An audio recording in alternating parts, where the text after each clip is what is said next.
Chapter 45. Angela's POV. I almost backed out twice before I even made it through the arena doors. 55 vouchers. The first time was when I saw the crowd. There were waves of people in jerseys, faces painted, voices already loud with anticipation.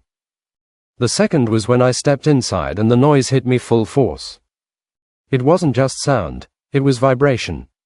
The hum of skates on ice bleeding through the walls, bass from music thudding in my chest, the collective energy of thousands of people packed into one space. I clutched my bag tighter and took a breath. You said you'd go. You're here. Just breathe. I checked the ticket on my phone again, convinced I'd misunderstood something, because the usher led me past general seating and straight toward a section that looked expensive. Plush seats. Glass railings. A private bar behind us. VIP. Of course Liam would do this. I slipped into my seat, hyper-aware of myself in jeans, sneakers, and his jersey, the one he'd texted me about. I had hesitated when I pulled it from his closet, fingers brushing over his name and number stitched across the back. Wearing it felt intimate in a way I hadn't been prepared for. Still, I'd put it on. Now I tugged at the hem nervously. You look like someone who got dropped into the wrong movie, a woman beside me said with a grin. I turned, startled, and found a blonde lady about my age smiling warmly at me. She was polished but not intimidating, dressed in a chic coat over a team jersey. Sorry, I said. She laughed. First game. It must have shown. Is it that obvious? A little, she said kindly, then stuck out her hand. I'm Claire. Marcus's girlfriend. Recognition clicked instantly. Marcus, Liam's friend. I shook her hand. Angela. Her eyes lit up. Oh, you must be Angela. My stomach flipped. Is that bad? No, she said quickly. Not bad, just, she tilted her head, smiling wider. Marcus mentioned Liam was finally bringing someone special.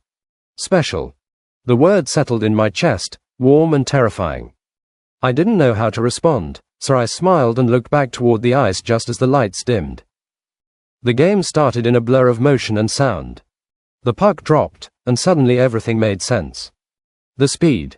The aggression. The precision. I leaned forward without realizing it, breath caught somewhere between awe and anxiety. And then I saw him. Liam on the ice was not the Liam I lived with. 12:10 Monday, January 26, GR. Chapter 45. Me 74. 55 vouchers. This Liam was sharp and electric, all power and control.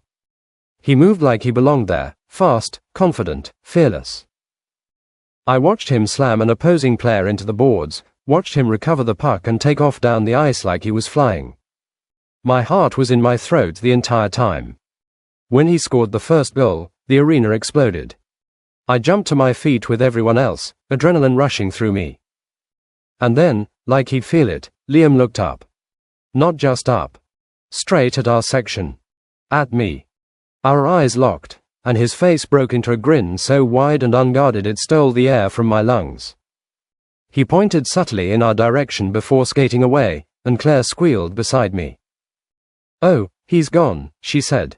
Completely gone. I laughed, cheeks burning, and sat back down, my pulse racing for reasons that had nothing to do with the game. By the first break, I was hooked. I cheered. I yelled. I learned the rules in fragments from Claire, who patiently explained penalties and plays while teasing me for gasping every time Liam took a hit.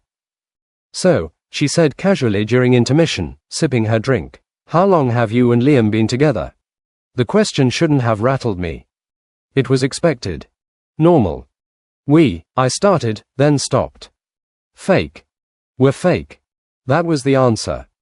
But sitting there, wearing his jersey, watching him look for me after every goal, the word felt wrong in my mouth. Incomplete. I'm not sure, I admitted instead. Claire raised an eyebrow, amused. That sounds like the start of something real. My chest tightened. Because the scariest part was how true it felt. The game ended with a win. I barely registered the final score over the rush of people and noise and excitement. Claire grabbed my arm, pulling me along with practiced ease.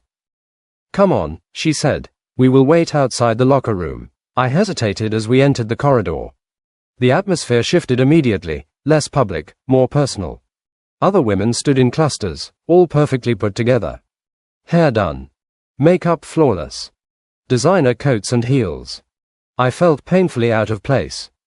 I crossed my arms, suddenly aware of my bare face and simple clothes. The whispers started almost immediately, curious glances, assessing looks. I told myself not to care. Then Liam appeared. Sweaty, hair damp, jersey clinging to him, eyes scanning the crowd, until they found me. His entire face lit up. He crossed the space between us in seconds, ignoring everyone else, and before I could react, his hands were on my waist and he lifted me clean off the ground. You came, he said, laughing, spinning me once. I laughed too, the sound bubbling out of me as I wrapped my arms around his neck instinctively. I said I would.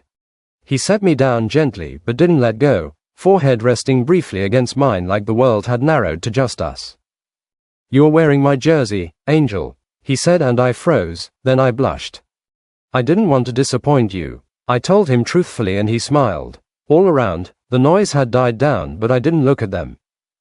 The look of pure joy on Liam's face soothed me completely. 12:10 Monday, January 26 G. Chapter 45. 74. 55 vouchers. Then, camera flash went off, interrupting the moment. I flinched. Liam Kingston. A reporter called out, already stepping closer. Quick interview. Liam sighed, then nodded. Sure. He kept his arm around me as the reporter started with game questions, strategy, performance, the win. Liam answered easily, relaxed, but then the reporter smiled, eyes gleaming. Rumor has it you're finally off the market, he said. Care to confirm? Liam looked at me. Not the camera. Me. A silent question. My heart pounded. I nodded once. Yeah, Liam said, turning back with a grin. I'm in a relationship. A real one. The word real echoed through me. The reporter pushed for details, my name, how we met, but Liam deflected smoothly. I'm keeping her to myself for now, the important people know, and that's enough. Then he looked at me again, this time there was something in his eyes, something I couldn't name. Without warning, Liam's head lowered and he kissed me. It wasn't rushed or performative. It was warm and sure, his hand steady at my back, his lips soft against mine. The world faded into noise and light and disbelief. When we finally pulled away, my knees felt weak.